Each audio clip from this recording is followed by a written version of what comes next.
Firmanya itu bagian teks sama kali. D'accord. Ngal pinay ko sa kali. Okay. Itu dengan Dewi. Nanti wali na tahan nanti.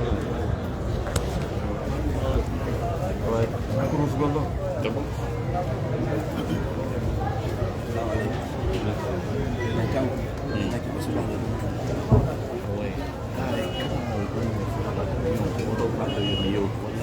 Mimi prepara. Mimi prepara. Kamu ambil Oke. Ambil sawab. Nanti lu ke Bima. Nanti.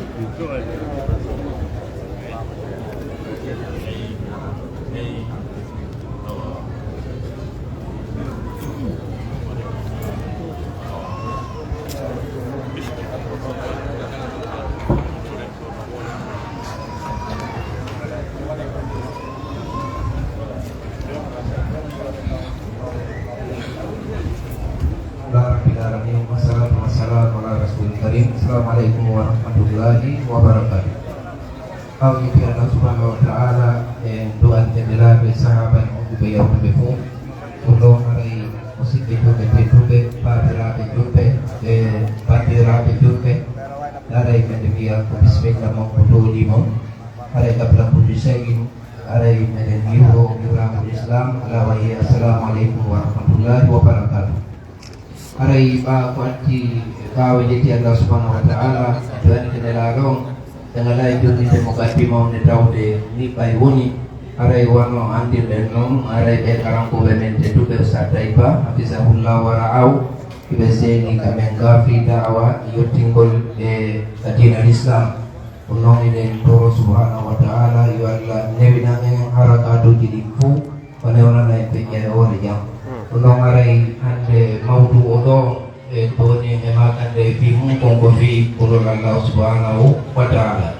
Unong ada buatan di kurung itu mengape.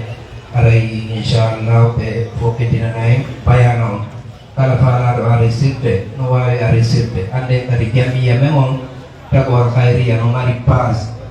Arai sa windi tak piete sarite arai ayi do program jidiku payana jidiku karena wodi datong insyaallah. Arai media itu Prabu Jimondi juga ada berupa Prabu Jidim para iwawa di sumber. Assalamualaikum warahmatullahi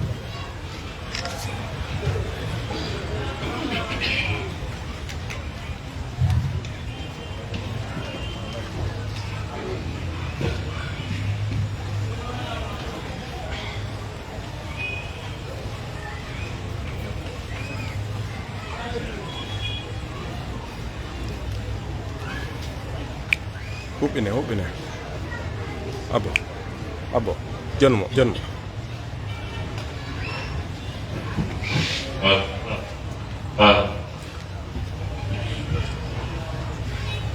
أعوذ بالله من الشيطان الرجيم.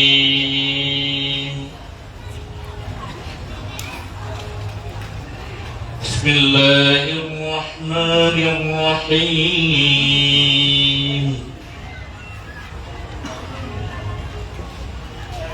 إن الذين آمنوا وعملوا الصالحات سيجعل لهم الرحمن ودا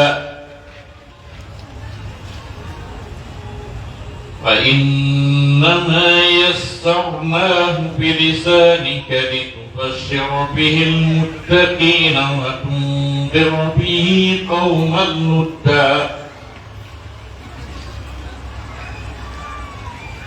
وكم أهلكنا قبلهم من قرن هل تحس منهم من أحد أو تسمع لهم ركزا. بسم الله الرحمن الرحيم. الحمد لله على نعمة الإسلام وكفى بها من نعمة. ثم الصلاة والسلام على سيد الأنام سيدنا ونبينا محمد بن عبد الله وعلى آله وعلى صحبته الكرام والتابعين له بإحسان إلى يوم لا مرد له من الله. أما بعد أيها الإخوة الكرام، الآباء والأمهات والأساتذة الأجلاء، أيها المشايخ الأئمة، أحييكم جميعا بتحية الإسلام، وتحية الإسلام هو السلام. السلام عليكم ورحمة الله تعالى وبركاته. Aray musikbe julbe titube neneraɓe an, karmokoɓe an, babiraɓe an, kohoɓe tedduɓe, eɗen yetta Allahu lanɗo on subhanahu wa ta'ala o taguɗo en waɗi en ɓiɓɓe Adam, neminɗo en ɗiɗo nemaji mawɗi arsikuɗo en wongol en julɓe. On ɗon nema ɓuri mawnude e dendanangal ko Allah subhanahu wa ta'ala moƴƴori jiya gelɗe mone ndiɗo leydi. Allahu lamɗo subhanahu wa ta'ala ko o sifitoriɗo moƴƴagol e tagi makko mum, ko o sifitoriɗo yurmegol ko o tagi ko kanko Allah subhanahu wa ta'ala. Ko ɗum waɗi o yiyay yoga e ayeje Qur'an, wolimo yo ɗoyte seeɗa yoga e ayeje Qur'an ko Allah subhanahu wa ta'ala yewtata fi makko kanko Allah, o adda sifaji makko kono haran ko sifaji yurmen ɗen ɓuri ɗuɗde. Masalan himo wiya ghafiru dambi, qabilu tawbi, shadidul iqab, dhul tawl. E aya goto o sifi hoore makko ɗi sifaji ɗon, tawi ko sifa goto fettu woni ɗon sifa mo tawata o alda e yurmede. Tawi kadi sifa mo alda e yurmede o no bisi e hakkude sifaji yurmede ni. Hara o sakkitorno shadidul iqab o hareno no hulɓini ghafiril damb, qabilit tawb, shadidul iqab, o wi dhil tawl. Bima'na ko o yafotoɗo bakkaat, yande moƴƴa wona himo yaafo bakkaat, wona kadi ko ismul fa'il, sabi o yaafike ha o woni ɗum, o yaafike bakkaat o ha o woni ɗum, o woni yaafotoɗo bakkaat. Ghafirid dambi, qabilit tawb, jaɓɓotoɗo tuubu wiye. Ha hande goɗɗo wiyade Allah akkata o wi wakkata, o wiya goɗɗo arabi ha hande no tuuba no ruttito e makko waynami sali ekkata. Qabilit tawb, shadidul iqab ko sakkuɗo ledde, dhul tawli ko yaajuɗo dokkal, o yaajuɗo dokkal, yaajuɗo moƴƴagol e tageeko makko. Mawdu on ɗo ɓayi inni ko a taqwa. Amiru Dawo wi ustad taqwa waɗama ɗo ha waɗane goɗɗum ko, kono ko hirde l'islam hawnaki tawa e yurmede makko kanko Allah subhanahu wa ta'ala e moƴƴere makko nden ka faamuji ko heɓo e mawdu o ma aɗo mawdu o kadi tawa hiɗi wawi nafude.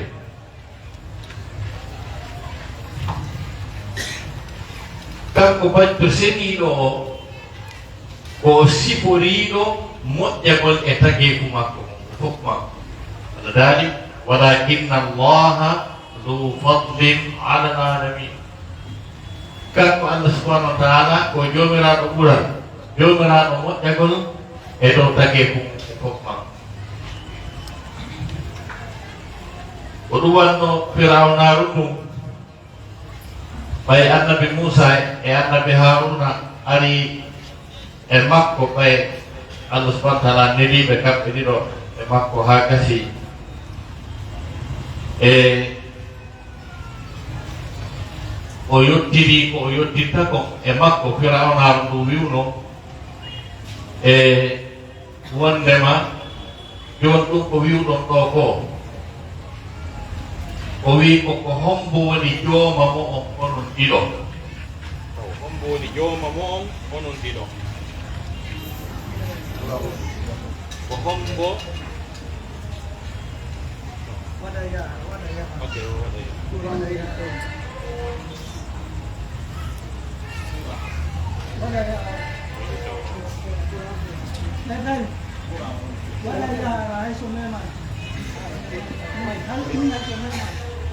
Ayo.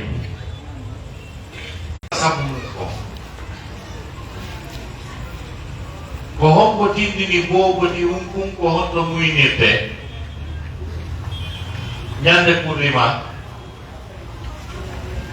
anno ko yaraka koyɗe ma ka bukol kono tawi ko moriyantama ko fewnama faade ka ko ɗaɓɓirta ɗon ko wuurita firawno no mari hakkil moƴƴa o tawi ko oɗo wuuri ko ngol konngol no yaajingol ɗonni o tawi kanko e Musa si ɓe yahi ɗum ka haala Musa wirtay liɓay on say o itti débat on hakkude maɓɓe kamɓe ɗiɗo o nattiri débat on ka mayɓe qala fama balul quruni l-ula o wi Musa joni ɓaya inni an kala mo jokkali ko adduɗa ko ko naato e yiite maynoɓe ɓen no newi aɗo anga arde ɓen no kan naato e yiite ando itti probléme on hakkude maɓɓe kamɓe ɗiɗo kono ko ɗakkude e rabbuna alladi ata kulla cheyin halkahu summa hada ko ɗakkude e mum ko wondema Allah moƴƴike e ko tagi ko fof ka kala e muɗum o newi ni o moƴƴike mum ɗon kadi o jaabi konngol ngol tawata Fir'auna ala ko muuda hande kadi qala ilmuha fi kitabi inda rabbi ilmuha inda rabbi so wino fi ɓen ɗon hino ka jooma an Fir'auna wi'ayno honto o wi fi kitabi ino e nder deftere do gasa ka so wino hino e nder deftere wi ɓen no ɗuuɗi ko honno jooma ma maani ɗon ɗo programme ɓen no fof hara e hunde woppitaani la yadillu rabbi wala yansa jooma goɗɗum majjatamo o yejjitatake jon noon e dendanagal e ko Allah moƴƴuri en kon fof ko moƴƴuri tageefu mum kon fof ko ɓuri mawnude e ko Allah okki kon fof ko okkede la ilaha illallah muhammadu rasulullah par ce que okkede la ilaha illallah muhammadu rasulullah ko ɗum firti ko okkede laakara mo heɓaani laakara haray o heɓaani hay fut mo heɓaani laakara haray hay e hunde o heɓaani ko fii honɗum kololi ɗi Allah subhanahu wa ta'ala waɗani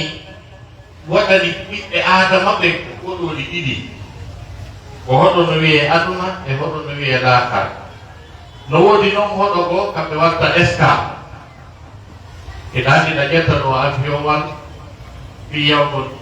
e honno wiyete Chine siko Air France ngal fallirɗo wonti kono pari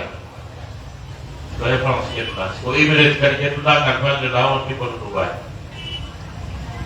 kono bel ko tippoto ɗon pari ma Dubai ko escale ɗum ko Chine foffitu ɗon ko ɗum woni ngo hoɗo wiyete ngo barsak hoɗo gaburu ngo ko escale ha ha ɗo ara ko suta ko laakara joni noon heɓuɗo adna ɗum tayo heɓaade laakara haray ko konti hay pus o heɓaade ko paske hoɗo aduna ngu Allah konta ko hay pus. Allah daali wa mal hayatu dunya illa lahwun wa laibun. Gurdan adna dan awonani hay e hunde jiwana merente yagal kañum e fijiraɓe. Si tawi gurdan adna dan koɗa pus Allah wi koɗa pus ma Allah yeeto e gurdan wonɗan ko gata par ce que e yiiɗo étage ji e yiiɗo sortie d'usine e yiiɗo building ji e yiiɗo usine ji e yii dollar e yii euro e yii palais e yii président. Si tawi ɗum ɗo fof e yiyetama ko mais haray ma o yeeto e woni ɗoɓe ga wala son faami ko ɗum so wi wa inna dara al akhirata la hiya al hayawan law kanu ya'lamun. Allah tadi ko gurdal lakarata ɓay o wi ɗan ka aduna ɗo koɗa fu para fu o wi ko gurdal lakara ɗan woni gurdal ɗan ndaren siko gonga o tago ɗo wi ko ndaren sino ɓurdi gogo on beru tan wuureteɗo ɗo o oɗo aduna ko o lannowo o lannay laakara on lannata ko lannata e ko lannata no fota wata fotude. Jon noon e nder ɗum ko lannata ɗo ko jeru heɓuɗa. Si wiyama gurdan aduna ko fus a karkilay kummarɗa ko jeru heɓuɗa nder ɗo wala tan adna on fo darata. Masalan e misal hara tan wuureteɗo ko adna ɗo on ko 1 milliard duuɓol Allah waɗani yo wuuru ko adna ɗo e nder 1 milliard duuɓol ko wonete ko adna ɗo kon an ko jeloyguɗa est ce que a heeɓi 1 million duuɓol parce que 1 milliard est égal à 1000 millions. Ko million wulure woni 1 milliard. Million wulure woni 1 milliard. E nder million wulure a heɓi 1 million duuɓol wuragol ɗo. E nder 1 milliard duuɓol a heɓi ɗo 1 million duuɓol wuragal ɗo. Jon noon ko 100 millions on faami donc woni peut être ko joni a wuural ɗo no gasa ko duuɓi temedere mulɗa ɗo duuɓi temedere si ittama e nder 1 milliard a heɓi ɓuyi e nder ɗin ɗon ɓeru tan ko wonata boobo ko tawa an ɗan foti weɗi si ittama andera ɗoytike iwi ka gaɓɓude ma ɗen ɗon ɓoomi ñiiƴe ɗen tufi accuɗa yiide moƴƴe ronkituɗa tuuriɗa ƴettuɗa tuggorɗo hakkude noon kadi e ko mayata kon si ittama hara heɓi ɓuyi beru ko ɗanotoɗa kon si ittama hara heɓi ɓuyi beru tan jaaroji taɗa seytini ɓeynuma heno fiɗuma konngol ɓayɗo gandi no woodi wujjiɓe ɗum ha e rewɓe no woodi yoga e rewɓe si ɓe finima konngol e nder hitande hara ala e jam e nder hitande hara yange jam o gayni ko kamɓe tigi wiyata si Allah jaɓi finayɓe ɗo konngol ɓe yejjitata ɗum ha ñamde ɓe paati e sifa ɗin piiji ma patundeji piiji sappo ɗi ko wolanteɗa ɗum ɗon par rapport e ko tata kon to laakara on lannata ɗum ko gotum ɗo ka adda ɗo ko wiyete awa woni ɗo ɓen suuduma ɗum ndu marɗa ɗo ɗum e ka wonata ɗo par ce que na o yaasi ɗo yaasi on ko fo jeeyi ko andita yaasi o a ƴeeya sa yalti otowal ma ngal a gaari ka tumbere trop ɓe sonay a jiray ɗon ɓe feƴƴa hay ka marché a darike ka yimɓe ɓe rewata ɗon ɓen aɗa jenga keke wono ɗon seeɗa andi do kamar na non ka kamar dari no do yajiri tuduman yo sitai tu ika aljanna wala ma fi yaju ko tuti Qur'ana ko wi sibedum piyan ngene wasabiqu ila maghfiratin min rabbikum wa jannatin arduha as-samawati wal ard yang ini ko kammu dinje de Omban, mawia arduha as-samawati wal ard. Mawia tu.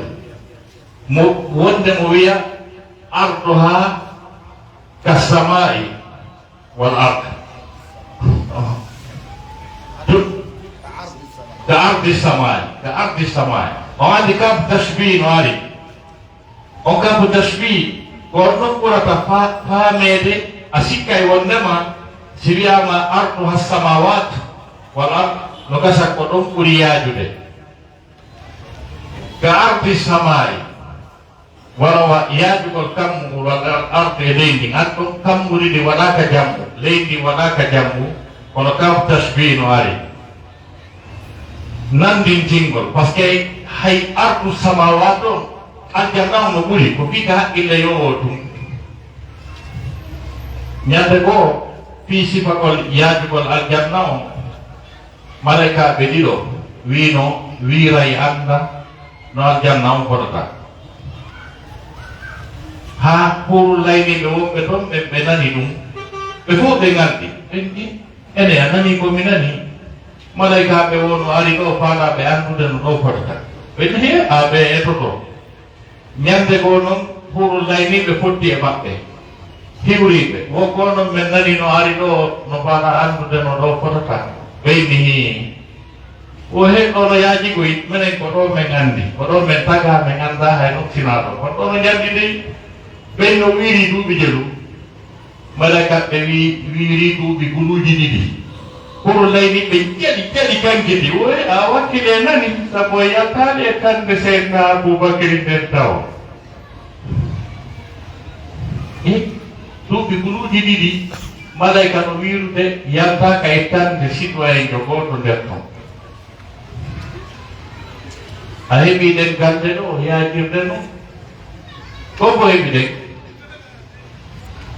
a yeeɗo ɓen ala jikari no waɗi ɗo étage a tigguino ɗo ha kufune o yano étage ji wonaɗe pika aljanna ɓay andatade pi jannatin aaliya aljanna to ɓe wi wonnama hakkunde étage goto e étage goto ka aljanna ko duuɓi temeɗɗe joyi yarete duuɓi temeɗɗe joyi woni hakkude premier étage et deuxième étage ka aljanna e heɓi ɗo étage mo ala jikari darni balɗe tati hiɗe ƴawde e hewtoyani kaw hakkino e heɓi o e heɓaade o on wana jon noon ko hannde toon aljannaji ɗin no towi ko so yiyatama premier étage on kon to woni hoto premier étage on woni premier étage on ko aljanna ko tuma kammul ɗi jeɗɗi feƴƴa kammul ɗi jeɗɗi duuɓi temeɗɗe joyi fo a sept feƴƴa tuuga ha gasa ƴawoya ɗon haa kadi hewtoya e leggal no wiye sajaratul muntaha si hewtama ɗon net ka leggal ngal wonɗon ko ɗon premier étage o woni Allah daari wa laqad ra'ahu naslatan ukhra inda sidratil muntaha indaha jannatul ma'wa ka kangal leggal wonɗon ko ɗon premier étage o woni ko ɗon mo fuɗɗi o hammiri dow est ce que ɗum ɗon e ɗi garnaji ga ko gotum wona ɗi gotum seede hino ɓurdi si arama ñande dargal Allah ñaawi tagore nden naatoɓe yiite ɓe naatama yiite naatoɓe aljanna ɓe naatama aljanna e yurmede Allah nden hay goto yaltintake ka aljanna adde ka yiite kono yimɓe pus naataɓe ka yiite yaltinte ka yiite naate ka aljanna joni noon tuma ɓe yaltina ha lutta goto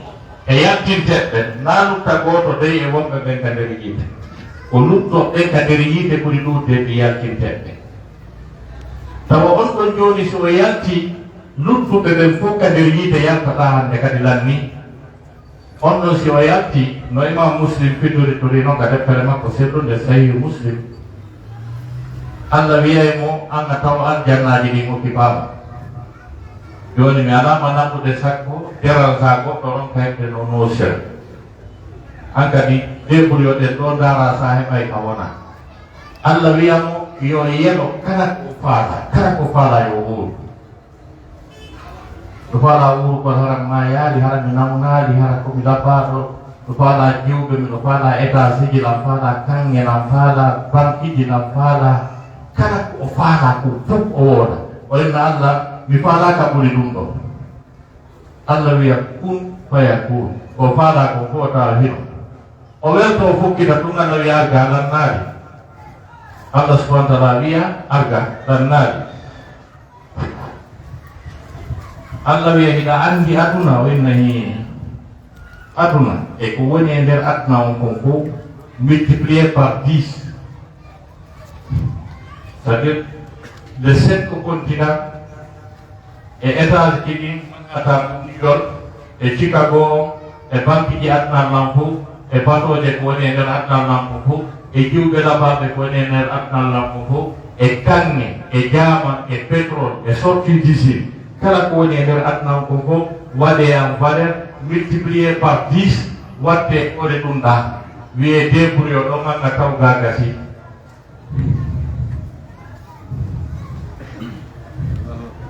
on ɗo woni heɓade ay gusnakara c'est le dernier donc no woodi noon ko yewteten hooloɗen ɗum ko gonga woni ko yewteten hooloɗen ɗum ko gonga donc ɗum ɗo woni on ɗo woni hay gusto heɓade joni noon e heɓuɗo on noon naatuɓe noon nder ton ɓen honɗum yewten fiɓe nela saslama ɓe maaki seeɗe ko wonɗen kon ko gonga rakaytel fajir suba on si hewti salli wi assalatu hayru min annawm ɗon andi darɗe ɗi no juuɗe ɗon ka sa juuliɗe darɗe noon ɗiɗi nde wotere fette ɗen ɗo rakaytel fajir nde wotere fette ber ko ɗum ɗo yoɓete wiyama joni yo adna on yoɓu joggi ɗen darɗe ɗiɗi ko goto fette nde wotere majje banque ji adnan non fof mbuuɗi mum ɗin addete kanŋe adnan non fof adde wata suudde baraji ɗen darɗe ɗiɗi fette ɓay nela sasal maji rakayetel fajiri o hino baraji mum ɗin hino ɓuri joggi mum ɗin no ɓuri aduna on e ko woni e hoore adna on kon fof nde wotere ɗum ɗon joni noon duuɓi capanɗe jeeɗiɗi ila julde rakayetel fajir nde wotere kala no ɓuri adna on e ko woni e hoore adna on kon fof est ce que gogiɗaali ko wiɗen ɗa ko joni noon ko rakayetel fajir wona julde suba hande baraji mum no ɓuri ɗum ɗon par ce que ɗum ɗon ko sunna e waktuji ɗin joyi luttuɗɗi par ce que ko business ko wonde ko yoɓete sa juuli fana no mari joldi mum ko ɗum wona calculede ndaare valeur mum jonneɗa aljanna ko ɗum waɗi musidɓe julɓe tedduɓe ko ye yettu Allah subhanahu wa taala ko fewni e faade e kaɗo diina en heɓaali ɓuri ɗum wata goɗɗo feewu o wona julɗo haa gasa wona julɗo tawa a sumii kadi ko a julɗo ɓerdema no metti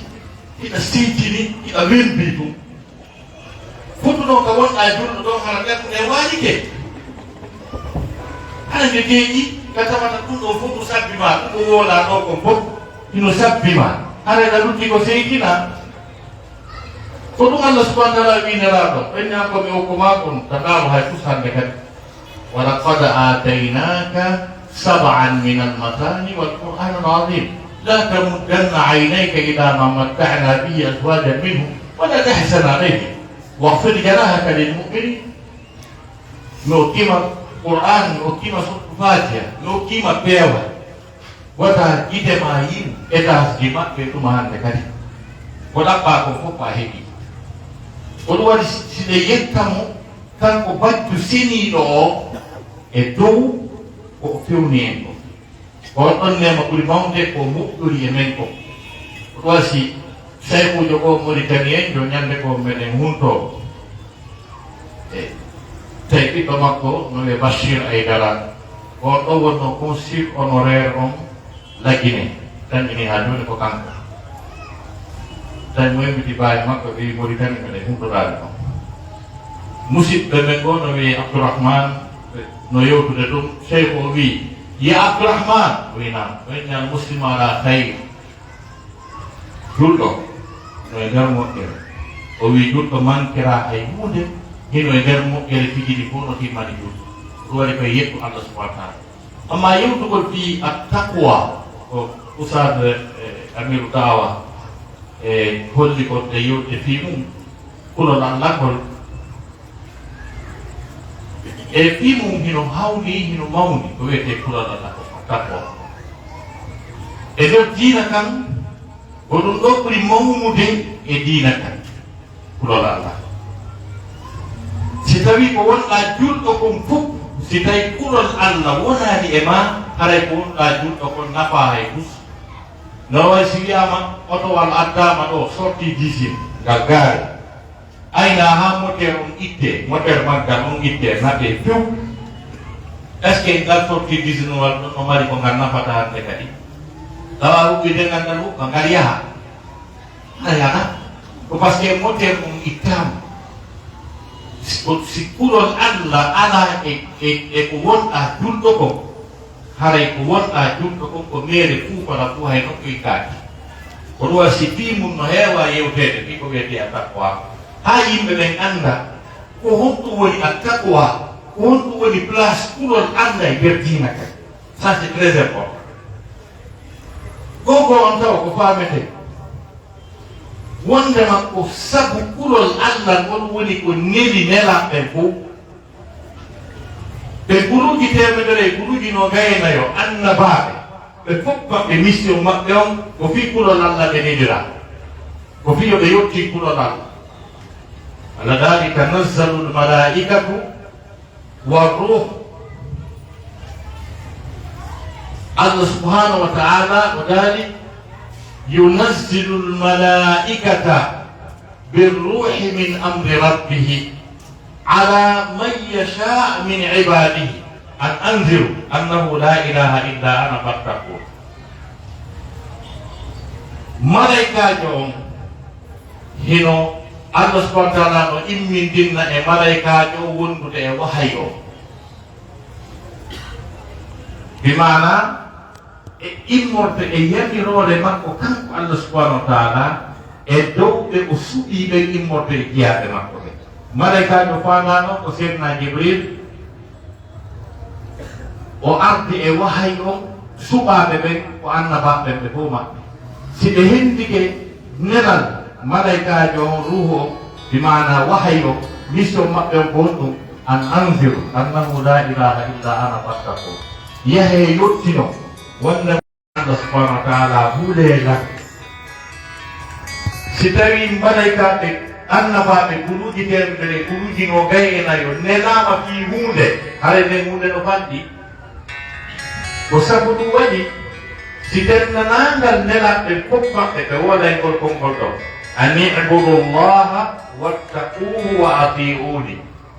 koye rew Allah subhanahu wa taala bimana rentoɗon e makko ɗoftoɗolla woni en deuxièmement ko holli kon fi kulol allah woni hino mawni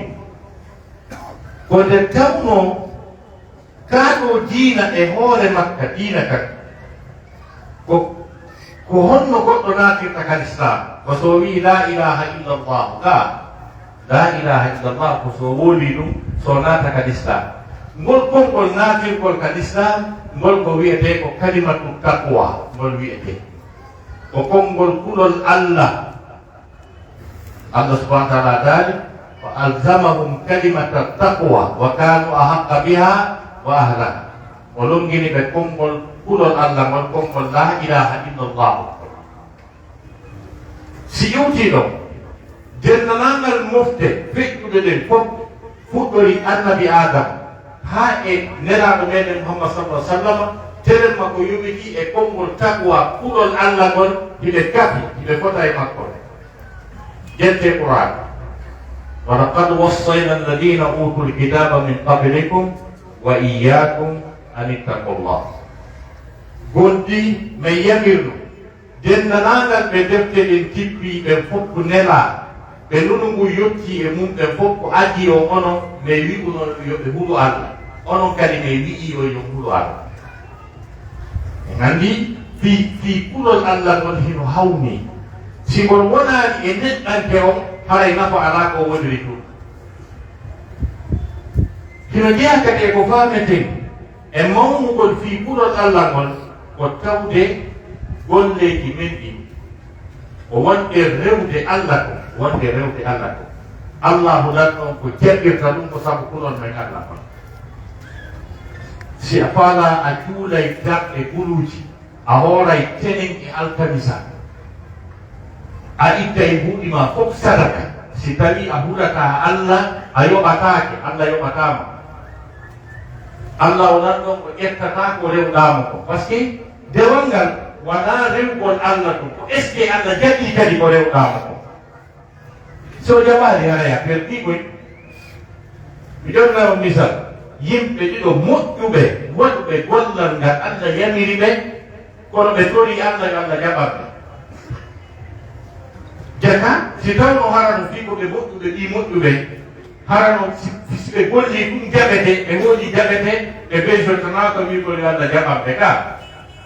Annabi Ibrahima e annabi Ismaila ɓe ko yimɓe bonɓe. Wa id yarfau Ibrahimu alqawaida min albayti wa Ismailu. Nde ɓe mamuno suudu Kaaba ɗum ha gasi andi ko golle Allah ɗe Allah yamiriɓe ɓe waɗi, kono ɓay ɓe waɗiɗe ha nanni ɓe wino rabbana taqabbal minna ka Allah jaɓan men. Si tawno koye a waɗu tum ɓen ɓesernaki e wigol yo Allah jaɓan. Joni noon ko wonde rewde Allah kon, Allah ko jeɗɗirta ko wonde rewde mo kon ko so tawi ɓuulimo. Si kulol Allah ala toon Allah jaɓata golle ɗe. Jette Qur'an innama yataqabbalu llahu min almuttaqin. Allah nan ɗon o daari ko o jaɓanta ko rewi kon, o jaɓanta ko rewi kon ko muttaqine huluɓe Allah ɓen o jaɓanta ko rewi kon. Si a juuli a hoori a itti zakka a hulata Allah, Allah jaɓata. E hay ko jaɓi ko hay golle ɗe Allah subhanahu wa taala jaɓan maɗi ka yoɓugol ande o jaɓa yagata so yoɓa mata si ɓe famodirde moƴƴa. Si a golli golle ɗe Allah jaɓay ɗe taw accepta non so yoɓa. Joni noon si o jaɓi kadi ko sabu kulol Allah ngol o jaɓirta, so jaɓi kadi joddini kadi kulol Allah ngol suway kadi kulol Allah suway kadi ka joddini ko mawnirta ko embere ko huɗuɗa Allah ko. Goɗɗo hino wiya ɗo astahfirullaha laabi wulure wala juulugol jemma, itta sadaka itta jawle mum fof dépensa, Allahu lam ɗon hawtidira ɗum ɗon fof yoɓa mo emboye andi yoɓaka ɓuyi. Goɗɗo wiya ɗo astahfirullah nde wotere fet Allah yoɓa mo pelle baraji. Fiyon faam goɗɗo mo wala juulude jemma hoora dépensa milliard fi sabilillahi, Allah yoɓa mo 100 francs CFA.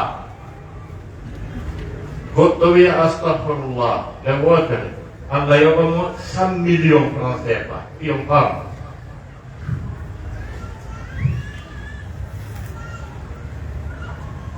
goɗɗo wala juulude jemma hoora tene hoora alkamisa wiya astahfirullah laaɓi wuluure, Allah yoɓa mo ɗum ɗon fof 100 francs CFA. Goɗɗo wiya ɗo astahfirullah nde wotere Allah yoɓa mo 100 millions francs CFA. Fiyon faam o faami ka o gandi ɗo ɓurdi ka ɗa golle ɗe ɓuri lurde ɓey ko 100 francs CFA heɓi, ɗo ko nde wotere astahfirullah 100 millions francs CFA heɓi. ɗon na golle ɗen ndaara ko golluɗo on ndaara. Si golluɗo on no hula Allah o wiya astahfirullah nde wotere o yoɓe 100 millions franc CFA. Si golluɗo murata Allah o wiya astahfirullah laabi guluuji o waala julde jemma o hoora tenen e alkamisa o yoɓe 100 franc CFA. ko par ce que e hoore o juuli jemma kon fof kala ka goɗɗo wujjete mo tawa, kala ka tumbun sottinte mo tawa, kala ka winde goɗɗo bonnete mo tawa, kala ka tooñete mo tawa. lorraji adnan nan ko lorɗugol tagore nde wullina jamfo détourna escroka fera waddidira ko seefu. on ɗon so faala waye astahfirullah 100 000 fois Allah hakkitaka par ce que ko bandi. amma neɗɗo huruɗo Allah o no renki e haqqiji yimɓe ɓe, no renki e haqqiji Allah ɗi, eno huli Allah jamfota ko toñata, on ɗon mon o rewa seedani Allah yoɓa mo ɓuydi. jette Qur'an wa man yattaqi llaha yukaffir anhu sayyi'atihi wa yu'dhimu lahu ajra. kala huruɗo Allah, Allah yewtanay mo bakkatuji makko ɗin, o mawninana mo jotti. wonde golle dewal ngal no refleta golluɗo. on andi ñande goo seydna Umar ibn al-Khattab e sahabaɓe goo hiɓe yalti setagol. ɓe ari e saare ha gasi goɗɗo tawi no faɗɗa ɗo, jinna no nangi mo faɗɗa. seydna Umar wi addemo, ɓe addimo. seydna Umar waɗi ni, jangi fatiha ɓe wotere, memi mo tum o dikki dow o yehi. hinna memi daali mo aduna. sahabajo goo tawi no ɗon ha ɗum waɗi. ñande goo ɓe yahoy nokku goo, o sahabajo e woɓɓe goɗɗo faɗɗa sifa ko nanguno oya kon net, o wi ademo ɗo o adda. waɗi ni o jangi fatiha o moƴƴimo, oya ɓurɗi feetude, oya ɓurɗi wen mbagol. sabi ko fikkuɗon Allah nde woni o yewde timu yo faamo kon ɗum suwata e neɗɗo. tawi ɓay o inni addemo ɗo fof nandi ko sahabajo ko wurduɗo e nelaɗo, tawi ɓerde maɓɓe nde maali, ɓe andi oɗo lanɗi o dikki o jangi fatiha ɗum o moƴƴi moya ɓurɗi feetude, o moƴƴi ha o ronki. o inni moƴƴi ami famani no umra. on sahabajo gono takko makko wi kon kodi ja kon waɗi ko menen ni Umar ibn al-Khattab yaatuno ko fatiha Umar jangi moƴƴi o yahu dikki. sahabajo wi ko haalta ko gonga, fatiha mo Umar jangi o on janguɗa. kono na Umar koy na Umar ko fatiha noon mo Umar jangi o ko on janguɗa kadi. kono Umar ko goɗɗo anduɗa goɗɗo ko na Umar. seydna Umar ibn al-Khattab huruɗo Allah mo Allah waɗi kulol Allah e mum, taqwa woni e makko. ha nela saslama maaki wondema si Umar ibn al-Khattab rewi ɗo, seytane jinɗoyi ha Iblis yo taaruno ndu faala taƴitude feƴƴa yeeso to, tawi ko laawol ka Umar rewi ɗon ɗum woodi ka rewete yehe. Iblisa wakkinoto yirtagol ma ƴetta pikasi moƴƴina laawol go, kono suuska rewde batte ka Umar rewi. est ce que on ɗon e suka wiyowo seytane foolimɓe ko goɗɗum, oɗa ko seytane so rewi ɗo seytane rewata ɗo. nawi ko seytane ɓaɗo Umar wiya yo majjimmo, seytane ɓaɗo Umar wiya yo majjimmo. ko so rewi ɗo seytane suuska rewde ɗo. o yii ko kulol Allah ko ɗum suwata e jiyaɗo tawi ko huruɗo Allah. seydna Umar ibn al-Khattab ko woni amirul mu'minin ɓay o lammini Amr ibn al-As, o waɗimo gouverneur Misra Égypte. ari Misra no jogii jikku, ɓe mari niiluwol maɓɓe ngol jangol ngon hitande kala ɓe dara e jow ɓurɗo laɓede, ɓe waɗanamo duɗari, ɓe ukkamo ka nder jangol ngol ñamamo, sina ɗum ngol ilata. ngol ilani ɓe fof ɓe maaye. ɓay Amr ibn al-As ari ɗon tawi ɓe wadde ɗum, Onele e amirul mu'minin Umar bin Khattab. Ene kadang minta mino mitai dogo tu mifamar ke Umar. Oi no tu mai spikai. Na buat kata nekan. Oi ninyan de heu tu wo andina. Bai heu tu ka juong mu ite do pune dakam. Sayyidina Umar bin Khattab winda ni kamo ngol leter. Volta winda ni ngol leter. Hakasi wiyo beo be jon na kamo. Tujuan mengira ese tu be ni lat tujuan tu ni wo hino winda ni kamo ngol leter. Be fok dari kat be ni bai Amr bin al-Asmi jiwo buka kake tom be na wa ese tu maye. Paski tunggu fina tawa roni dira sidu wada di temai yang consider ke tawatare mo dala ko ya beini lan to julbe be wiji wonda ma mo winnan de jang golle tan fop mo ko diri bay dari haga si o windi de pero mo jonni be nyumar ko honno mene nge jangol be yewtitta nera be se na umar wiye ha ka jamal darbo hore ma jang golle terang jang mo nanai andai Umar. Songgai ni janggu de ukol leter on data. We ada lani. Ya, fopo no mobil. Bedari. Immote amirul mu'minin Umar bin Khattab. Ko windi ka leter ko non jangan. Fade ma janggu ni wongo. Si tawi andi ko ando taguma. Ko kanko ma ilinde ilu. Si tayina dum a ilali. Ni Umar ga hewti joni ruwindi be ali jangi haga si jangi jango wonno dari panki bude letero memu nerto dum jango ngoliri jango ngol tawi ngol wakkilaki Umar kala gordon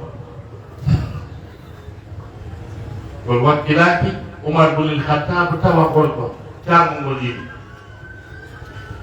donc kulol annagol c'est-à-dire ko kangol kadi c'est-à-dire baraji ɗi ko yoɓete ko en fonction ko hulɗa Allah ko ɗum waɗi golleji men ɗin ko jangete ko sabu ko hulɗuɗe Allah kam iɗo anndi makka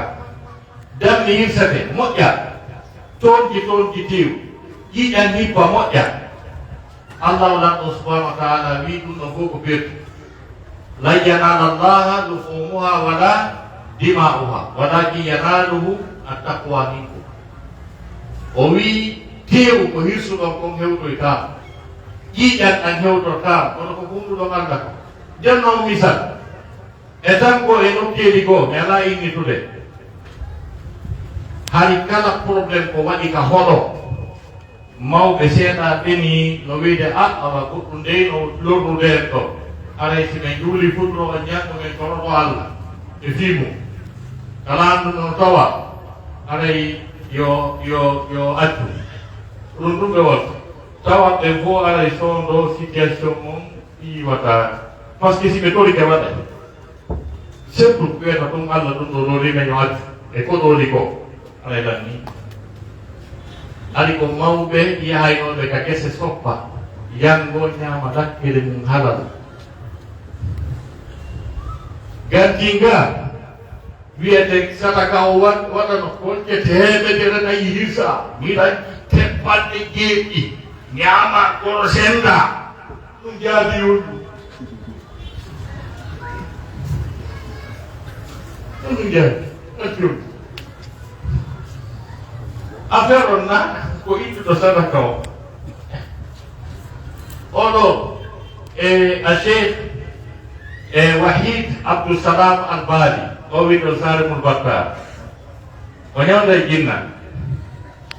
probléme si jinna nangima ko ha ɗum yiito o mocca aray ɗan ni jinna nangitatama aduna jelo moccata ɗo jinna nango hay moccowo jiɗi e majji nangodira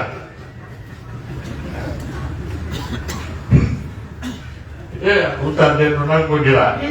ɗumen ɗo non arɗa yo walde hakkiɗi kiiro ɓiɗɗo maɓɓe o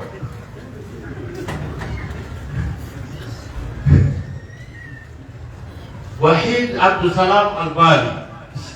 si ari ha mawɗol jaɓi yewkol moƴƴa nawɗo ma lanni ina nangi tama déjà si yimɓe ɓe gari si ɓe yewti mawɗo jaɓi par exemple hara ko ɗo de nono misal ɓe addaga min ajame ɗo ajame mawɗo woni hara nawnuɗo mino ɓuwaki so ɓe ari ha ɗo ɓe yewtidi e mawɗo ha gasi mawɗon jaɓi nawnuɗo on ɓuwaki innaji jogitinɗumo toon ɗi wiyay o tawata men ɗo on mawɗo o tawata men ɗo nene ara ɗiyeyi ɓeernoɓe ɗo wiya o ndikki hay so marani oɗon no andi haray ɗi wuli wiyete tagwa en pattay tagwa o battinaye ma suwaye ma ko wiyete kulolala joni noon ko ɗum waɗi si qur'ana tabintinni wondema mawningol maadeji allah ɗi subhanahu wa taala sharia allah mawninamo teddina fi makko koye nder kulol allah tol jeeya kala mo yiwɗo noddikiɗo julɗo ka maadeji diina kan o yennay o sabotani o jalani haray wanga ko wiyete kulol allah masalan wona sonnaɓe wonɓe hijabu guumiɓe hijabu koye l'islam ƴeeya ɗum ko maadeji diina kan noon dayaka jalay ɗum sabota a famali ay hunde ma ɗum raɓɓinɗinɗo jonti maji ɗo waare ɗum fof a sabota e ɗuma koye maadeji diina kan jeeya ɗum a yennata a duwaka yennude a duwaka aybinde a duwaka sabude allah dali dalika wa man yu'azzim sha'air allahi fa innaha min taqwa alqulub kala mawni ɗo maadeji allah ɗin ɗum ko jeeya ɗum e ko ɓerɗe ɗe ɓurata ɗum ɓurol allah ɓerɗe ɗen ɓurol allah ɓerɗe ɗen taqwa alqulub donc ko famete kadi e ɓurol allah ngol mawrugol maggol e teddugol maggol ko ɓurol allah ngol mofti diina kan fof o faami diina kan fof no naati e nder ɓurol allah mi sakkitora ɗum ɗo aya qouran diina kan fof ma higay nder ɓurol allah par ce que maɗite moƴƴe ko wiyete diina ko ɗi piji ɗo ɗiɗi ko wiyete al aqida al ibada al akhlaq wal muamalat ɗo wiyete diina mante moƴƴe ko wiyete diina al aqidatu wal ibadatu wal akhlaq wal muamalat kala e ɗum ɗo ko jiri ara a lukkira diina si tawi aqida ma o sella finde maɗen ko fiɓuɗa kon ko ɗum wiyete aqida maɗam si ɗum sella a ala diina allah daali wa man yakfur bil imani faqad habita amaluhu kala mo aqida mum boni haray golle makko boni ani si aqida on ala haray ala mira on ala ka watte on ala perdi koso si aqida ma selli tuwi ha hontude si tawi dewal heɓaki haray ko perdi koso par ce que ko golle pesete na aqida aqida on selli ken kono juulata o hoorata o ittata zakka o ittata sadaka o naafata kat o hajjoyta kala so wiyama hay allah salat o hammirta to si wiyama hajju mo mari feere o yahata si wiyama korka o hoorata aqida on ɗon no selli gon aqida o nafuma gollade e hunde perdi koso ɗo ganndino gonmo ɓuri perdude nden o kadi komo aqida mo selli ha bo aqida mo selli kay aqida to ahli sunna wal jamaa dewal ngal timmitis o juuli o timmini julde nden o huuli o waɗi hijabu waɗɗiga piɗɗi fof woni normal kono tawi akhlaq jikku ala jikku o moƴƴa ɗum nela sa sallama ñande ko ɓe makkanno sahabaɓe no gandi ko on woni perduɗo woɓɓe wi komo jawle mum perdi mo suudu mum sumi ɗum ɗo nela sa sallamaki ko woni perduɗo o aroyɗo laakal aroy laakal ha gasi tawi golle julde nden no timmi hajju on dewi ɗin fof no tirmi normal Allah wiya joni golle maɗa no timmi yahu naata aljanna. Ɗum ɗo wiya ƴettede ko yimɓe ɗo ɓeɓe no haalande fi mum ɗo ko ɓeɗo heɓoyta probléme fi naatugol yiite hajja ma ko ɓe ronndi probléme hayno ɓe hettora ɓe naata yiide ɓe mari probléme. No woodi yimɓe aroyoɓe naata tawa yoɓe hetto ɓe naata ka yiide ɓe mari probléme kanan ɓe hettorta naara naatugol aljanna koy. Jon noon ɓe juuli ha timmi ɓe hoori ha timmi ɓe wi'e yo ɓe yawa aljanna ɓe fukkita ɗum goɗɗo wiya Allah acca yo o yaha ka aljanna o mele wonno kawtal imo udditi tiyolu makko kabine wurgo mon ka tan ndeya diyan ɗan no ila ɗo mi weetinomo ala ko mi woolaaji o sali min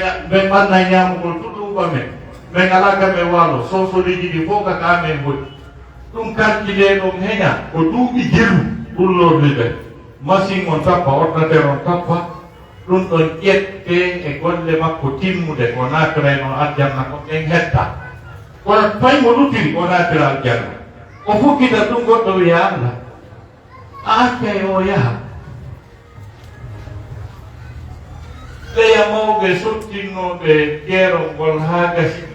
ko oɗo ɓe yomuno 500 000 o seediti haa feere ngal ngol lutti oti ɗum ɗon kadi tappe karke itte o fokkita ɗum ka aljanna ɓeymu makko ko wiya Allah accay o yaha hari ko men tato kono min ari mi ardata kan ɗon kadi karkile haa ɗuyte o fokkita ɗum ka aljanna goɗɗo wiya o ño'anno itte goɗɗo kadi wiya o kadi ño'anno itte goɗɗo kadi o kadi ño'anno itte goɗɗo kadi wiya o kadi ño'anno itte goɗɗo kadi wiya o kadi ño'anno itte mon ami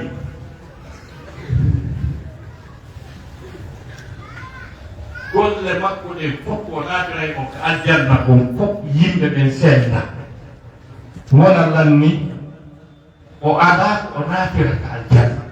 Allah wiya joni naatu ka yiite o fukkita ka yiite ɗum goɗɗo wiya Allah kay o yaha ka yiite ko oɗo yennaynolan dimbi kala jon ɗum bara jala ala ko ƴette o jonde joni bakkaɗo oɗo o karkide beru ko o yennimo ko waɗe bagage o ronɗo o fukkita ɗum goɗɗo go kadi wiya ari ko menen kawtirno nokku gotum kiriyamɗan ɓe fof jattiɓe ɗum ɗon kadi karkile o ronɗo on bakkaɗo gati andi o ronko oɗo ronku mo heewa ronko naata ka yiite probléme sabu bonnugol jikku donc ko ɗum ɗum mon waɗi si diina ka wiide si tawi ahlak e muamalat ɗum ɗon kadi iwi ka diina a luttira fuɗɗa ɓuri berdude déjà ar rewɗo ha gasi fof senda ɗo ɗum wanno goɗɗa ko tawi seydna Omar bnul Khattab o wi Umar o wi na o wi mi taw kaare hino ñowdema ɗa ani won ɗum mi tawi ɓe woldema inde bonde o wi ko hombo wonno seefu o andi yimɓe so ɓe jooɗi e assemblée général ñowgol aɗa seefu wonno ɗo rewɓe noyo wattanno ngakki tan ɓe gayni defude ɓe jooɗoyke helle deyɗi ɗon ndi ko Allah tun andi donc o wi ko kaari koye nokke o sappo seydna Omar yeey udditi valise mum ngaari complet fuɗɗo rabeede o jonni mum iyo jonnama min noon ɗum Umar min ni hiɓe ñowdema wa o complet o inni ni o inni kamɓe yiɗanan tonki ɗin ka aljanna baraji maɓɓe timminañanaɓe ko gornotoɗo nanna o yimurani donc ko sifa ɗum ɗo fof joni noon komi wi on ko wondema e aqida on honno wiyete taqwa o no mukki dewe ɗen fof no ƴetti aqida on finne ɗen ƴetti ibada on ƴetti mo honno wiyete ahlak on muamalat mi jangga aya on mi gara kollanma ɗon ka ɗum ɗo fof woni aya temedere capanɗe jeeɗiɗi sot Bakara laysa albirru an tuwallu wujuhakum qibala al-mashriq wal maghrib walakinnal birra man amana billahi wal yawmil akhir wal malaikati wan nabiyyi. Saudari ko wiyete pewal ko jikere na fewtigol pour naage ma hirnaage na ɗum woni affaire o. C'est-à-dire na juulugol ɗum woni dewal, ko woni dewal ngal ko ɗaɓɓa e wonugol julɗo o, ko on gonɗini ɗo Allah, gonɗini ñalade sakkitiide, gonɗini malaikaɓe, gonɗini annabaɓe, ko kote aqida on non e aya o finne nden noon. wa ata almala ala hubbihi ذوي القربى واليتامى والمساكين والسائلين وفي الرقاب. On tigi ƴetti jawdi mum ndi, ƴetti jawdi mum ndi o ɓuri yiɗude ndi, o faana ɗin tigi tigi tigi. Jawdi ma ala hubbihi, ɗon andi so ɓe inni ɗo joni ya ƴettuɗo 100 francs CFA no waali ɗo, 100 francs guinéen no waali ɗo, 100 dollars no waali ɗo, 100 euro mo waali ɗo. ɓeni a ƴettu 100 goto ko 100 mo ngo ƴettata. A yetta jannoɓe jofoɓe no andi ko 100 mo ngo ƴettata. Ko 100 euro o nga joni noon on ko ɓurɗa yiɗude ko ƴetta ɗum okkora jonna. ɓeɓe wonɗa jonnude ɗo returala a sappaji ɓe wiyaɓe ɗo sa jonni lanni par ce que ɓe ala kamɓe yittaɓe jonnide. Okkora ɗum miskimɓe ɓe, alyakimaɓe, siɓɓe ɓattiɓe e honno wiyete setotoɓe e wimana jiyaɓe. A andi ko côté ahlaki jikku moƴƴo on noon. Si tawi a okkori goɗɗo a holtinimo, a waɗanimo moƴƴere, on giɗa jatta on ɗa escoro kammo maɗa fena e hoore makko. Donc ko côté ahlak on noon. On say noon wa aqama salata wa ata zakata. O ñinna julde nden o itta zakka ko ibada on noon demal ngal adoration. O mbaawi si iwi ɗon e wal mufuna bi ahdihim ida ahadu, hunnoɓe ahdiji maɓɓe ɗi si ɓe awodama, ko ɗuwete al muamalat, ce sont des rapports sociaux. Haray jeyi tan tori duwa min ikkitike oɗon ha perdi on heɓike, ara yandi walle ɗam heɓa kami golla. ɓe wallima ɗon ɓe jonnima oto Allah hamdama recette on ko ɗum ɗo ko ɗiɗo duwaɗa haɓtirde, ko hande lere ɗo doggintangal, ko hande lere ɗo, ko an kadi an tum jonnangal,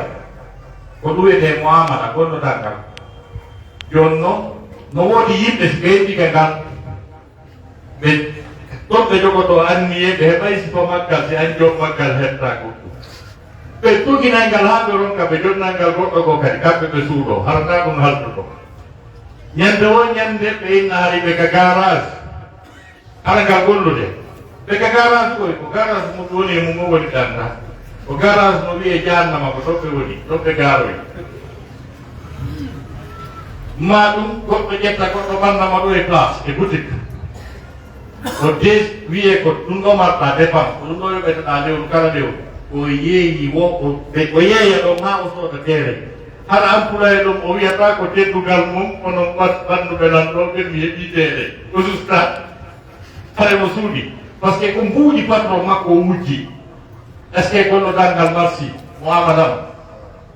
wal mufuna bi ahdihim ida ahadu wasabirina fil ba'sa'i wa darra wa hina al ba's, ɓen muñotoɓe sakkede probléme ji ɗin fof.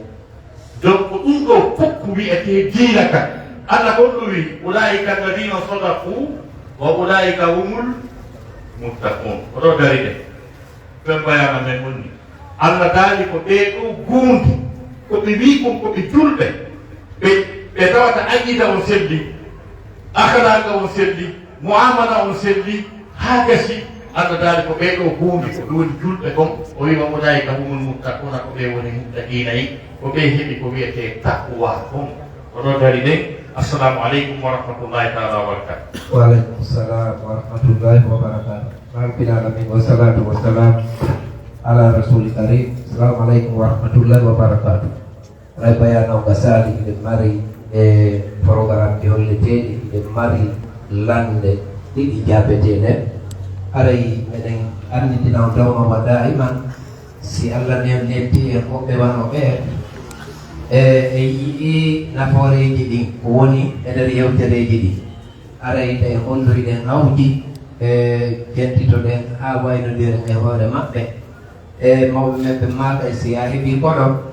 naya hollumoyɗa hawji oya accu tigi tigi wonɗa ɗum e makko ha o yettina ko faala yettinde e makko ara e weddani keɓe hidintoro subhanahu wa taala Allah yewɓe ɓuri moɓɓe ɗe joddi enen kadi nafere ko ɓe yewti en ɗon ko ara en nani e fi taqwa on en faami inchallah wi Allah nafiren waɗen e fof ɓurɓe Allah ɗum noon aray wano wirnoɗen noon e ɗo ko karankoɓe me'en en fof e Oustaz Tayba e senike kamen ga fi da'wa joni noon hiɓe netti en kadi yewteriji tedduɗi la humpiti goɗɗi goo sabu an noon min ko ɗimi faanoyo fuɗɗore kono mbaɗa sabu sadid de tawde e yaren ni alhamdulillah fokkitino labira yo Allah newnan en feƴƴa e hoore jaam yewtere nden inchallah de laaɓi inde nanike inde fayi kadi moƴƴi yo Allah moƴƴinan en waɗanaɓe ka pesirgal maɓɓe moƴƴal ɗum noon wano andirɗen noon enen ɗo e hettiɓe ɓen en foppiɗen andi ɓeeɗo ko seeniɗiɓe kamen ga ko fi dawa iɗen reeni fewndo no alhaaliji ɗi woniri nokkeɗi no wuli jolirde ɗen ino wuli enen ɗo fof sen wonino e jolirde e wawata no wonude jettoɗe nde yewtere nde jettiɗen ɗo ara hino iɗen teeƴi ara hay goto men lakkaka iɗen woni à l'aise ka wona haaliga ɗum noon ara meɗen toro no wowirɗen noon kala yo wakkilo e darana hoore mum ko wallitoɗen fi dawa o ɓeɗo hiɓe seeni kamen ga fi ɗum joni noon ko waweten wallirde ɓe koye mugu yimɓe ɓen ɗaɓɓe nokkuri liste nokkuri labaɗi nokkuri keddoɗi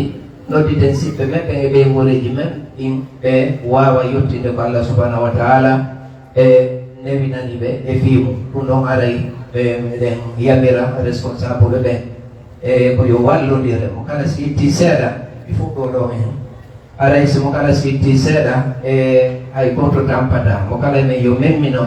marɗo boy yo waɗu boy wallen l'islam si a ƴetti ɗon moɗima a waɗi fi Allah ɗum ɗon waɗirama da'awa haray Allah subhanahu wa taala yoɓete ko ɓuri moƴƴude jolɗi musidɓe jolɓe en nani ko ɓe yewti en ɗo ko buye men ɗo fof ko hino mari woɓɓe no mari kuɓeje woɓɓe no mari batirje kono si innama ɗo e waɗane Allah hara ko temedere ma ko sampara ɓeytata haray koko waɗanɗa hoorema konko ɗum ɗon wodanma haray musidɓe jolɓe wakkiloɗen wakkiloɗen woni yimɓe pañiɓe ndaade o aya moɓe janggani en ɗo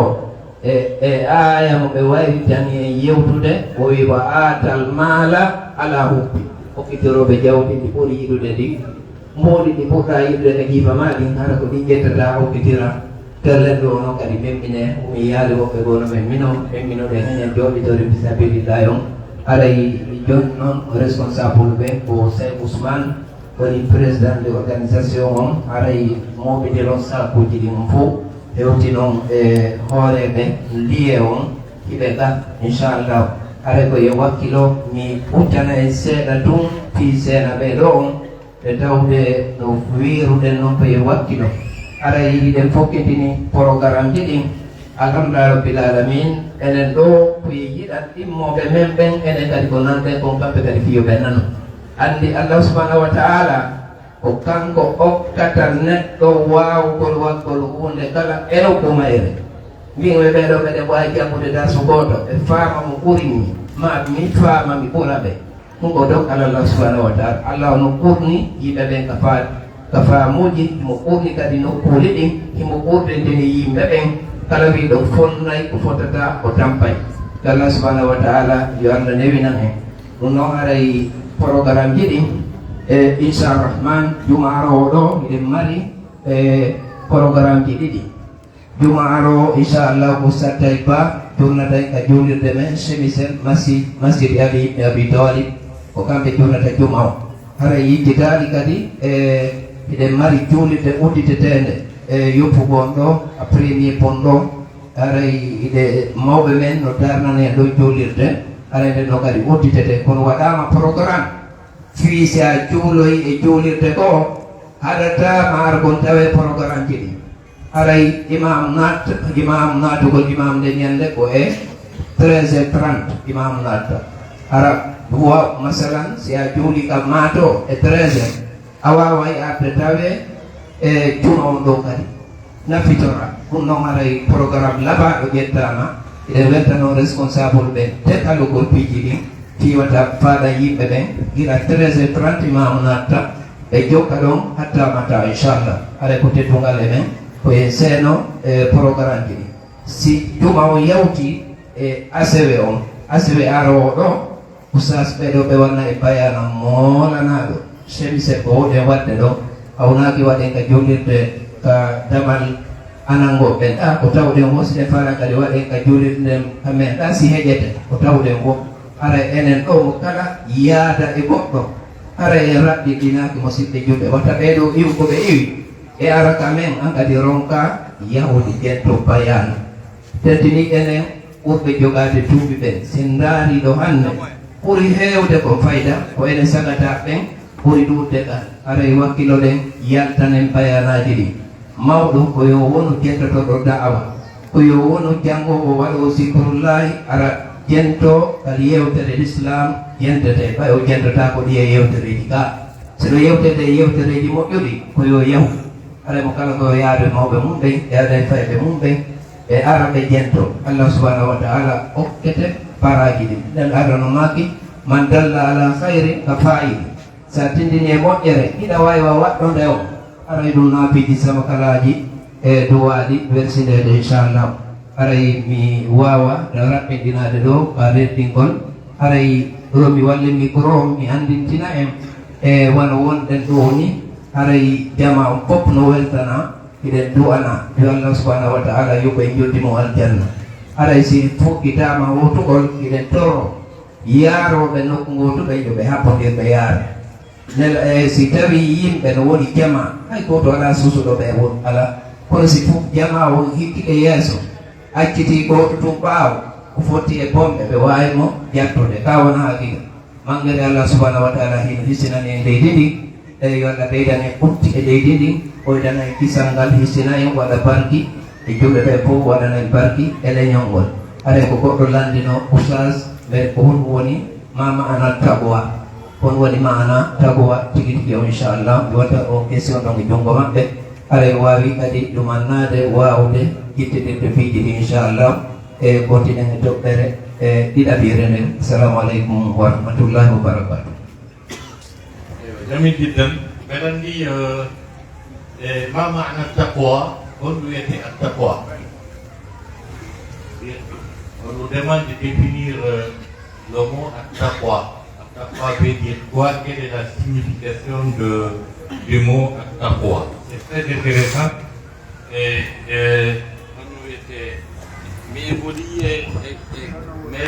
conférence mais définissant les taqwa mental tarif e andingol ko honɗum wiyete taqwa ko honɗum wiyete kuɗon allah sahaba ɗen nde tawno pi muɗum heewama wodede ka qur'an heewama yewtede ka hadisaje sahaba ɓe jiɗino on ɗum ɗum par ce que pi mum no mawni ko wiyete taqwa eɗon andi si hunde hiddi ha fayda heɓangonde définition heɓangonde taarif anda ko ɗum ɗo nde signifie mettay e joni noon exemple goto janguɓe l'école ɓe no andi matière ji no toon matière wiyeteɗo biologie no toon matière wiyeteɗo chimie géographie histoire no nder ɗon eɗon andi définissugol ɗi matière ji fof ɗon andi ɗum metta pi mais ɓay wi'ama yo philosophie depuis la philosophie quelle est la définition de la philosophie et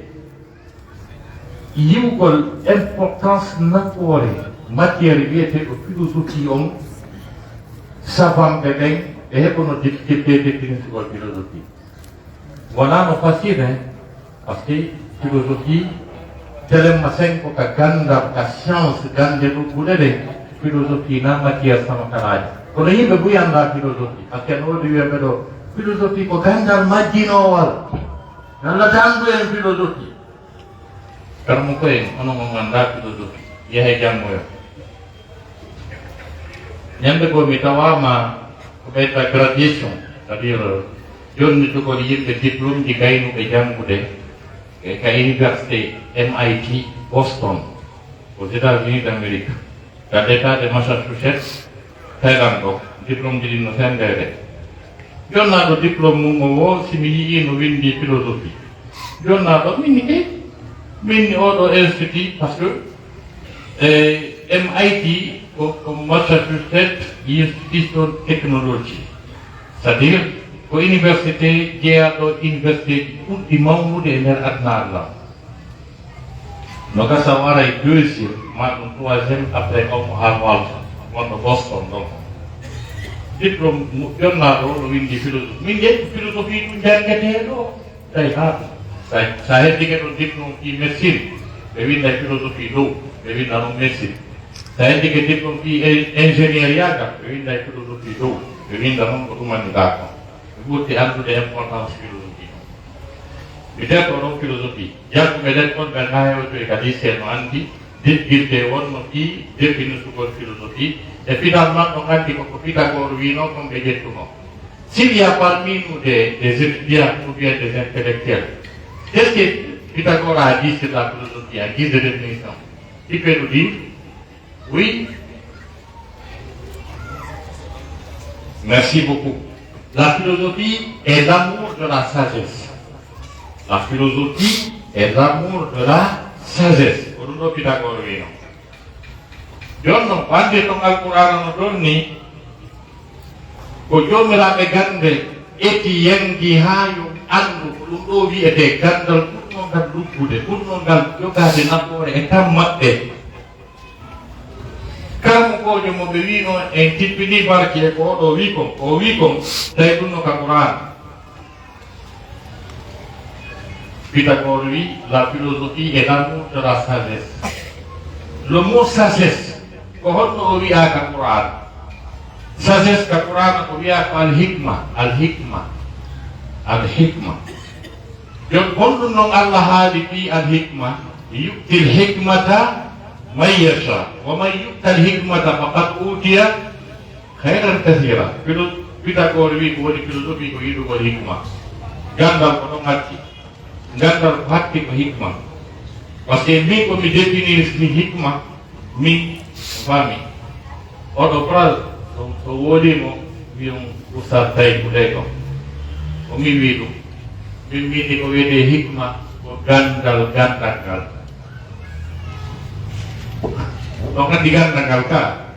gandal ngal ɗon mum kadi wiyete hikma c'est comme j'aime toujours le dire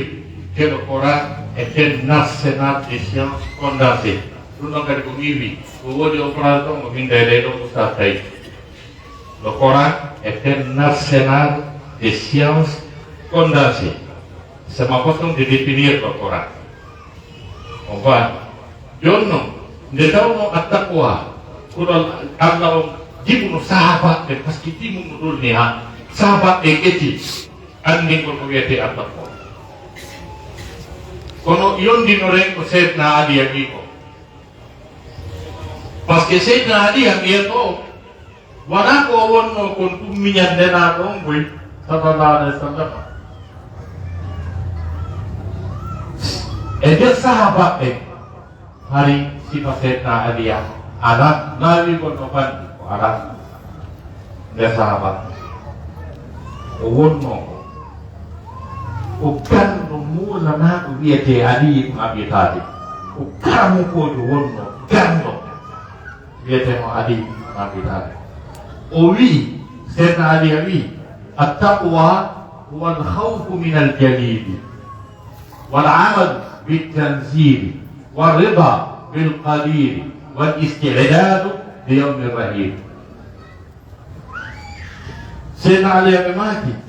التقوى كوني كل الله الخوف من الجليل كوني كل موضوع الله المنك والعمل بالتنزيل يقول لي تلك السبينة القرآن علينا تدتم كلا program ماذا كأبدالهم القرآن لا تقرأ Sabalama jombude ya Qur'ana ibalama jombude Qur'ana wiye wala tankihul musyrikati hatta yu'minna wala amatun mu'minatun khairun min musyrikatin wala a'jabatkum Al-Quran yette ma ko mo jomata Qur'ana mi falama sodan de ma tunji Qur'ana wiye ya ayyuhan nabiyyu qul li azwajika wa banatika wa nisa'il mu'minina yudnina 'alayhinna min jalabibihin Qur'ana mi falama ma yasude amanjir Qur'ana wiye huwa alladhi ja'ala lakum al-ardha dhalulan famshu fi manakibiha wa kulu min rizqihi wa ilayhi an-nushur Qur'ana yonna sini ko kiti ko no miyarata وتزودوا فإن خير الزاد تقوى kata kuwa kata dari Qur'ana mana mawad Qur'ana no kata mereka Qur'ana no kata mereka wallahi wa sayyidina Ali mati wal amal bil tarsi wa rida bil qalil yondi non kol seda wanani kol ka kondi ha hebi 2 million francs CFA usatay buwino yondi no seda mi ajjirini usatay buwima ya kullu hadi wana 100 milliard francs CFA nayo famu gonto de sade ko ber ko hebi ko ya Allah jaram wala ya himman kuri ko kida wana ekri wana na marbe be no woni o yimɓe ko ɓe heɓi woyo nantaɓe no gona ni marɓe ɓe ha mi dara kaari alaji kaari ko yi fuuta o ari o ari abidjan o ari kakasano kan o walay mo jogii villa nokkel kaari mo jogii villa to min ha hannde tigi ɗiɗo mi ronko hay hunde mi annda ko wonɗum mi waɗi Allah très bien ça ɗaɓɓi to ha annda ko waɗɗa Allah tan ɓayda mo nani yimɓe ɓe fiɓeeji tan ko ya hikku Allah subhanahu wa ta'ala fiɗi nayi neɗɗo naɗo to ɗo bimbittina tawa hunde musata ɗum mo naɗo agasa o yaka wonko makkoya to ko jara ko makkoya o gite ɗe won to masa noppiɗi woode nana masa par ce que ɗum fof wawi prokude pila ɗum ya on gite taade on to taako ɓenna ala jeen ko on no tawi noppiɗi ko nanta ko ngadanaɗi noppiɗi nana gite ɗe yiya darde nde yirtodira yaka on ko piɗiɗi fof massa ha gasa itta ko jahara naɗo ɗaɓiya sawa baa gandaka ko diwa suki terto ɗum yette Allah firko heeɗi ko وليته وردا بالقليل والاستعداد ليوم الرهيب هبي لنا كل يلاته urbini dan hebi lana lahara untuk viete at-taqwa viete Quran Allah en guise de définition tellement que pour Quran Allah urbini yande ko seta Umar bin Khattab aussi pedam kanko yima le Quran makko Allah ko dibina ko ndu ono di sahaba de Nabi Abu Musa al-Ash'ari kando antimale al-ajilla sahaba ini Abu Musa al-Ash'ari dia telah viete takwa Amirul Mukminin dia tu malum ini bijiji mawala bijibiti ini ada Amirul Mukminin ayahi enamul watungol bulle owihi wa afektuno owihi wa ayuino inno owe kun viete takwa